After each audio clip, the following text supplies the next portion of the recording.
Halo semuanya, Assalamualaikum warahmatullahi wabarakatuh. Perkenalkan, nama saya Hindu. Tujuan saya membuat video ini adalah untuk memenuhi tugas praktikum teknologi pengemasan dengan judul permeabilitas uap air dan film plastik.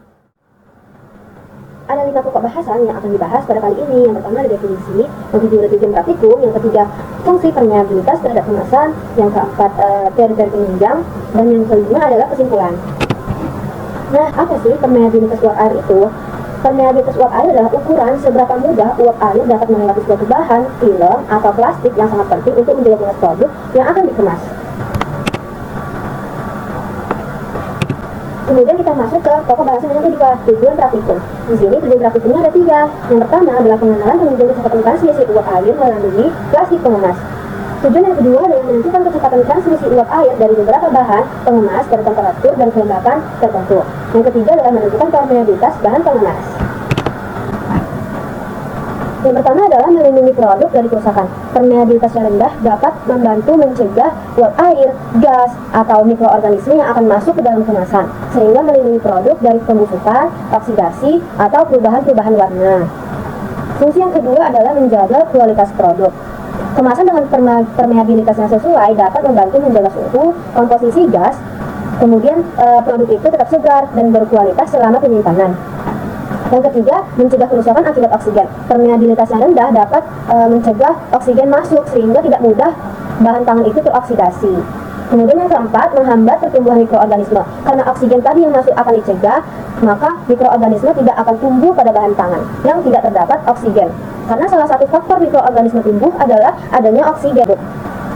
Dengan permeabilitas yang rendah, dapat mencegah uap air masuk, kemudian gas itu masuk, jadi kadar air dari produk itu tidak mengurang.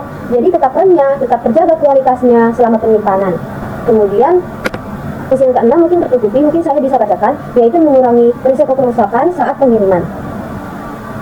Nah, dengan adanya permeabilitas yang rendah, bahan pangan yang dibungkus dengan kemasan tersebut dapat terjaga kualitasnya selama pengiriman ke beberapa tempat. Jadi kerusakan-kerusakan yang akan timbul itu dapat dicegah karena permeabilitas kemasannya rendah. Keempat, yaitu faktor yang mempengaruhi permeabilitas uap air. Yang pertama ada struktur material. Dengan kemasan yang tebal, dengan porositas dan komposisi kimia dari plastik film itu mempengaruhi permeabilitasnya itu sendiri. Film yang lebih tipis dan lebih poros cenderung memiliki permeabilitas yang rendah. Jadi semakin tebal kemasan, maka semakin rendah permeabilitasnya. Kemudian yang kedua adalah suhu dan kelembapan.